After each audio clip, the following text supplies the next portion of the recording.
কি জায়গা গিয়ে বেকা হয়ে আছেন, হ্যাঁ?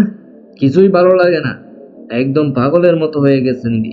আরে সমস্যা কি? আল্লাহ তো সেই পাগলটাকে ভালোবাসেন যে পাগলটা আল্লাহ তাআলার দেওয়া ওষুধ ব্যবহার করে।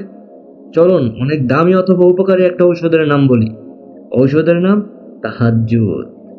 রাত ৩টায় উঠবেন, উত্তম রূপে অজু করবেন, সুন্দর একটা জামা পরবেন, খুব সুন্দর, চুলটা আঁচড়ে নেবেন, পারলে একটু সুগন্ধিও ব্যবহার করতে পারেন। এই সাজ শুধু মহান আল্লাহ তাআলার জন্য। অতঃপর জায়নামাজ বিছিয়ে ২ রাকাত তাহাজ্জুদের নামাজ আদায় করবেন। দুটি চোখ বন্ধ করে মনের সব কথা ওনাকে বলবেন। সবাই ঘুমাচ্ছে, চারদিকে অন্ধকার, সবকিছু নিস্তব্ধ হয়ে আছে, শুধু আপনি আর আল্লাহ। সবচেয়ে সুন্দর একটা মুহূর্ত।